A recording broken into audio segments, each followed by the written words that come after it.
Capital police ने, जिसमें ईटानगर थाना, चिंपू थाना, उन लोगों ने मिल के अपने असम के काउंटर पार्ट जो गोपुर पुलिस है उनकी हेल्प लेके एक बहुत ही अनप्रेसिडेंटेड काम किया है।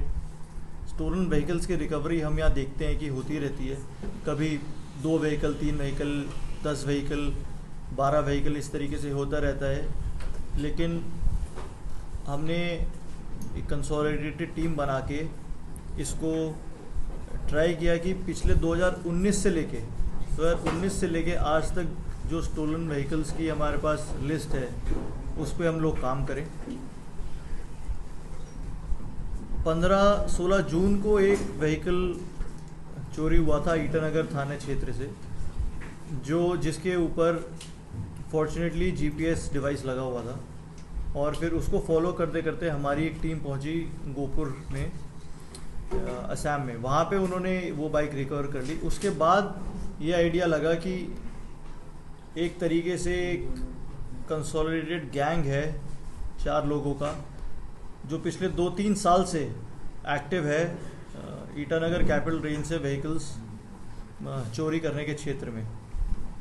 तो रादर दैन हम तुरंत उस पर एक्शन लें, हमने एक स्ट्रैटेजी बनाई और पैटर्न एनालिसिस किया कि कहाँ कहाँ ये लोग स्ट्राइक करते हैं, कैसे कैसे चोरी करते हैं, और फिर ट्रैप ले डाउन किया।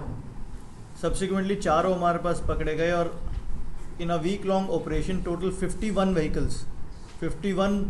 Stolen vehicles have been recovered, जिसके अंदर से अभी आप नीचे जाएंगे सब्सिक्वेंटली जब आप अपनी वीडियोग्राफी करेंगे तो 36 अभी नीचे लगे हुए हैं, डिस्प्ले पे हैं, 35 डिस्प्ले पे हैं, और बाकी गोपुर थाने में अभी सीज्ड हैं, और एक एक करके हम उनको वहाँ से ला रहे हैं, क्योंकि जितना हम वहाँ से ट्रांसपोर्ट कर पाए अपने अपने ट्रक्स में उनको हम ले आए हैं, और वो ट्रांसपोर्टेशन का प्रोसेस अभी फिर से जारी है। तो 35 तो नीचे हैं, और बाकी और हम 1-2 दिन में ट्रांसपोर्ट करके लेंगे। तो total in a week long operation 51 such 2 wheelers have been recovered. Earliest stolen vehicle dates back to 2019। 19 से लेके 23 तक जो व्हीकल्स चोरी हुए हैं उनमें से 53 बल्कि 2 और हो गए हमारे पास रिसेंटली आज ही। तो 51 + 2 53 व्हीकल्स हम रिकवर कर पाए हैं। इंटरेस्टिंग चीज़ क्या है इसमें देखने वाली है कि इन 53 व्हीकल्स की रिकवरी के दौरान हमें पता चला कि जो ये 4 लोगों का गैंग है, ये पिछले 4 महीने में करीबन 30 बारी ईटानगर कैपिटल रीजन में आ चुका है और ट्राई कर चुका, अटेम्प्ट कर चुका है। कितने सक्सेसफुल रहे वो तो अभी हम जो व्हीकल्स रिकवर हुए हैं उनको एफआईआर से लिंक करना जब शुरू करेंगे। 6 एफआईआर से ऑलरेडी लिंक हो चुकी हैं स्टोलन एफआईआर से, बाकी लिंक धीरे धीरे हम कर रहे हैं, तो हमें पता चलेगा कि कितनी बारी आए और कितनी बारी सक्सेसफुल हुए। बट 30 बारी कम से कम ये पिछले 4 महीने में ही हमारे यहाँ पे आ चुके हैं। इस पूरी कहानी की शुरुआत ऐसे हुई कि जब से कैपिटल पुलिस ने होलंगी चेक गेट को टेक ओवर किया, तो उसके बाद से वहाँ पे हमारा प्रॉपर स्टाफ हमने वहाँ पे बैठाया, सर्वेलेंस रखनी शुरू की, एक आउटपोस्ट क्रिएटेड है, हमने एक WT स्टेशन भी वहाँ पे ऑपरेशनलाइज किया, जिसकी वजह से वहाँ से आना जाना लोगों का काफ़ी रिस्ट्रिक्ट हो गया। तो जनरली चोरियाँ, जैसे मैंने पहले भी मीडिया को ब्रीफ किया, जनरली जो असम की तरफ हमारे डिस्ट्रिक्ट से जो स्टोलन व्हीकल्स हो, चाहे नारकोटिक्स का आना जाना हो, वो होलंगी चेक गेट से ही हो रहा था, मतलब उसी वाले एरिया से हो रहा था। तो उसको टाइट करने की वजह से एकदम से स्टोलन व्हीकल्स में गिरावट आई, और हमें थोड़ा टाइम मिला स्ट्रैटेजाइज करने का कि कौन से गैंग्स हैं जो इस पे ऑपरेट करते हैं। तो इन जब 4 को पकड़ा गया और अब सस्टेन्ड इंटरोगेशन अब चल रही, 3-4 दिन हो गए, तो ये पता चला कि 2019 से ये सेम ही रूट लेते हैं, सेम ही रूट, कोई रूट में चेंज नहीं करते, टाइमिंग्स में थोड़ा बहुत चेंज करते हैं, डेज में ऑब्वियसली चेंज करते हैं, बट सिंगुलर रूट जो गोपुर से निकलता है, होलंगी चेक गेट को क्रॉस करता है, चिंपू आता है और फिर ईटानगर कैपिटल रीजन में ब्रॉडर ईटानगर कैपिटल रीजन में जाता है। सेम ही रूट ये लोग फॉलो करते हैं और पहले भी यही रूट फॉलो करते आए हैं, आगे भी इनका यही प्लान था कि सेम ही रूट को फॉलो करके यहाँ जितनी भी टू व्हीलर्स है उनको चोरी करेंगे और वहाँ पे गोपुर में 2-3 इन्होंने गांव आइडेंटिफाई कर रखे हैं, वहाँ पे लोग देते हैं। इनका मोडस ऑपरेंडी में एक और चीज़ है जो नोट करने वाली है कि जनरली व्हीकल थीव्स वो होते हैं कि आते हैं, चोरी करते हैं और वापस जाते हैं और फिर लोग ढूंढते हैं कि किसको बेचा जाए। लेकिन ये लोग क्योंकि काफ़ी टाइम से कर रहे हैं तो इसलिए अब इनकी इतनी एक्सपर्टीज़ हो गई है कि अब ऑन डिमांड चोरी करते हैं। फॉर एग्जांपल R15 की अगर कोई डिमांड कर रहा है तो 15,000 रुपये उनसे पहले एडवांस ले लेते हैं कि 15,000 रुपये इनको दो तो एक R15 लेके आएंगे। कोई पल्सर की डिमांड कर रहा है तो अकॉर्डिंगली 12,000 रुपये उससे ले लेते हैं। तो ब्रॉडर बिस्वनाथ एरिया में असम के ये कांटेक्ट करते हैं कि किसी को सेकंड हैंड व्हीकल करके बेचते हैं, ये कि किसी को सेकंड हैंड व्हीकल चाहिए।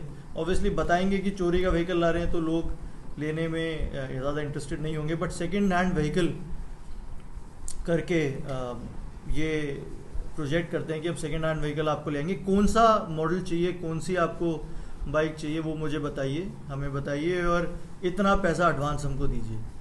तो कुछ लास्ट 1 साल से कुछ इस तरीके से भी ये ऑपरेट कर रहे हैं। जैसे मैंने पहले भी बताया 53 व्हीकल्स सीज्ड हैं, उसमें से 6 एफआईआर्स लिंक हो चुकी हैं, कंप्लेनेंट्स भी ट्रेस आउट हो चुके हैं। अपने कुछ कंप्लेनेंट्स बुला भी रखे हैं अभी यहाँ पे, उनको हम सब्सिक्वेंटली आज ही उनके व्हीकल्स उनको वापस भी करेंगे। कई लोग हैं जो कई महीने से, एक मेरी कंप्लेंट से भी बात हो रही थी, 8 महीने से वेट कर रहे हैं कि कुछ ना कुछ एक्शन होगा और ये भी कहा कि ये तो उम्मीद ही छोड़ चुके थे कि मिलेगा भी या नहीं मिलेगा। बट हम यही सिग्नल देना चाह रहे हैं कि थोड़ा सा हमें टाइम मिला, चोरियाँ कम हुई, थोड़ा सा हमें टाइम मिला बैठ के डिस्कस करके स्ट्रैटेजाइज करने का कि किस तरीके से हम आइडेंटिफाई कर सकें और ट्रैप्स ले डाउन कर सकें, जिसकी वजह से ये ऑपरेशन सक्सेसफुल हो पाया। गोपुर एरिया ब्रॉडली इस टाइम में फ्लडेड भी है, आपने देखा होगा। तो 2-4 गांव हैं उसमें, रोनामुख भोरबोलोंग जो गांव है वो फ्लडेड भी हैं। तो उसके थ्रू रात में ऑपरेट करना और बाइक्स को लोकेट करना, और क्योंकि कोई बड़ा व्हीकल वहाँ जा नहीं सकता 4 व्हीलर जिसमें वहाँ से लेके आ सके, तो ऑपरेट करके सिंगुलर आदमी खींच के 2 व्हीलर्स को छोटे पगडंडियों से लेके आया, इसलिए ये ऑपरेशन 1 हफ्ते तक चला। It was ably led by our SDPO Itanagar, Kengo Dirchi, and supported by N Nishant, who is IC Holangi also right now, और OC चिंपू का भी अभी चार्ज देख रहे हैं। जो पहला केस है जिससे ये सारी कहानी शुरू हुई 15 जून की, वो ईटानगर में रजिस्टर हुआ था और in is all good sense OC Itanagar Yangfu साहब thought it proper to give the case to Nishant ताकि वो इस पे ढंग से काम कर सके। यहाँ कहानी ख़त्म नहीं होती है, 53 व्हीकल्स तो रिकवर हो गए हैं। अभी हमें उम्मीद है कि अगले 10-15 दिन में हम 8 से 10 व्हीकल्स कम से कम और रिकवर करेंगे, हमारे उस पर अटेम्प्ट है। और जो 4 लोग हमने पकड़ लिए इनसे हमें और भी इनपुट्स मिल रहे हैं, 2-4 और लोग एक्टिव हैं, उनको भी ट्रेस आउट करने की कोशिश करिए। डिफरेंट डिस्ट्रिक्ट्स ऑफ असम में वो लोग बेस्ड आउट हैं, तो उनको भी अभी पकड़ेंगे, बड़ा साइंटिफिकली, जल्दबाजी में नहीं, साइंटिफिकली पकड़ेंगे और उनसे भी अभी रिकवरी के हमारे चांसेस हैं। आपके थ्रू मैं ये भी मैसेज देना चाहूँगा कि जो व्हीकल्स हमने रिकवर किए हैं उनमें से किसी पे रजिस्ट्रेशन नंबर नहीं है, 2 को छोड़ के रजिस्ट्रेशन नंबर्स निकाल दिए गए हैं, नए फेक लगाए गए हैं। 2 उसमें से ऐसे व्हीकल्स हैं जिनके इंजन नंबर्स भी टैम्पर्ड हैं, लेकिन वो भी हमने देख लिए। तो जो व्हीकल्स हमें रिकवर हुए हैं उनके इंजन नंबर, चेजी नंबर भी हम आपके थ्रू स्प्रेड करना चाहेंगे कि जो लोग हैं वो जिनकी चोरी हुई है और किसी कारणवश वो रिपोर्ट भी नहीं कर पाए हैं, क्योंकि हम अपने रिकॉर्ड्स तो चेक कर ही रहे हैं, बट अगर नहीं भी कर पाए हैं वो, या अपने इंजन नंबर, चेजी नंबर, बाइक का मॉडल देख के वो क्लेम करना चाहें, तो यूर मोस्ट वेलकम। आए चिंपू थाने में आए, क्लेम करें। और अगर आप ये चीज़ जेन्युइनली प्रूव कर पाते हैं कि ये व्हीकल आप ही का है तो आपको हम उसी टाइम पे रिलीज़ कर देंगे। Thank you so much. Any questions regarding this? Then we will go on to the next brief. ये जो रिकवरी हुआ है पूरा असम से ही बना है, अरुणाचल से ही है? पूरे का पूरा रिकवरी गोपुर से ही हुआ है, असम से। 2-3 गांव हैं वहाँ पे, कुछ जनरल पीएस एरिया जो गोपुर का आएगा उसके अंदर से रिकवर हुआ है। एक्चुअली सर चोरी तो होता है ना, चोरी हो जाता है इसलिए पुलिस है पकड़ने के लिए, लेकिन चोरी होने का कारण शायद हम लोग खुद भी है ना, गाड़ी नहीं ठीक से रखने की वजह से चोरी होते रहता है। आप क्या बोलते हैं सर? गाड़ी ठीक से नहीं रखने का तो अब ये है कि आप प्रिवेंट कर सकते, तो एक ही चीज़ है जो हमें इस केस में ही पता चली कि जो पहली बाइक थी उसके अंदर जिनकी चोरी हुई, ही वॉज स्मार्ट इनफ कि उन्होंने उस पर GPS ट्रैकर एक लगा रखा था। तो कहानी वहीं से शुरू हुई कि अगर पहला बाइक जो हमें रिकवर हुआ वो वाया GPS टेक्नोलॉजी के थ्रू ही रिकवर हुआ, जिससे हम रिकवर करके फिर हमें एरिया आइडेंटिफाई हुआ, फिर हमने उस एरियाज़ पे टेक्निकल सर्वेलेंस लगाया, ये देखने की कोशिश की कि कौन से व्हीकल्स हैं वहाँ पे आते जाते रहते हैं और कौन से हैं जो उस एरिया से ओरिजिनेट करते हैं। तो ये पूरी स्टोरी वहीं से शुरू हुई कि अगर पहले वाले व्हीकल में GPS टेक्नोलॉजी था तो सिटीजन्स को ज़्यादा कुछ करने की ज़रूरत नहीं है, क्योंकि हमारे यहाँ जनरली बाइक्स गाड़ियाँ सड़क पे भी खड़ी होती हैं, तो पार्किंग स्पेस का थोड़ा बहुत इशू है। तो अगर इतनी छोटी छोटी चीज़ें करेंगे, क्योंकि इनसे हमें पता चला कि बाइक का लॉक तोड़ना कोई बड़ी बात नहीं है, बहुत ही ईजी है। जो बाइक्स ये लेके भी आए हैं उनमें क्योंकि जो लोग यूज़ कर रहे थे उन्होंने फ्रेश लॉक्स लगा रखे हैं, तो वो लॉक हमने इनको बताया कि आप दिखाइए कैसे आप इसको ऑपरेट करते हैं। तो बहुत ही ईजी है, उसमें एक लेवर लगा के हैंडल को ठीक से अगर वो टर्न करते हैं तो उसका लॉक टूट जाता है। तो लॉक तोड़ना ज़्यादा बड़ी बात नहीं है आजकल के क्रिमिनल्स को, लेकिन तो जितना प्रिकॉशन ले सकते हैं लोग लें, लेकिन अगर जैसे GPS डिवाइस टाइप अगर उसमें रखेंगे तो ट्रेस आउट करना ईजी रहेगा। एक बार ट्रेस आउट हो जाता है, जैसे अब उस एरिया में ट्रेस आउट हो गया है, तो क्रिमिनल्स को भी ये सिग्नल जाता है कि चोरी करके लाना और आगे बेचना इतना ईजी नहीं है, ट्रेसिंग आउट कैपेबिलिटीज़ हैं। सारे के सारे जो हमारे व्हीकल्स रिकवर हुए हैं वो गोपुर से हैं, और जो मोडस ऑपरेंडी भी है वो यही है, क्योंकि यूथ्स जो हैं जो चारों पकड़े गए सारे आसमीज़ हैं, असम बेस्ड हैं, उनका कंफर्ट एरिया वहाँ पे है सेल करने का, तो सारे व्हीकल्स वो वहीं जाके बेचते थे। हाँ बिल्कुल, हम उनके खिलाफ भी जो लीगल एक्शन है वो कंटेम्पलेट कर रहे हैं, लेकिन साथ ही साथ हमें ये भी सोचना है कि सेकंड हैंड व्हीकल अगर कोई ख़रीदे उसका क्या इंटेंट है, और स्टोलन व्हीकल ख़रीदे उसका क्या इंटेंट है, तो उसमें we will have to take a major decision, we are contemplating that. देखिए, अगर आप ट्रांसपोर्ट डिपार्टमेंट में गए हैं, आपने पता किया है, तो बेसिक बात आपको पता चली होगी कि जितने यहाँ पे ट्रांसपोर्टेशन अथॉरिटीज़ हैं पूरे अरुणाचल में, जैसे AR01 ईटानगर है, 0203 ऐसे AR15 तक हैं, और भी हैं आगे भी, सारे जो रजिस्ट्रेशन अथॉरिटीज़ है वो ऑनलाइन कनेक्टेड नहीं है।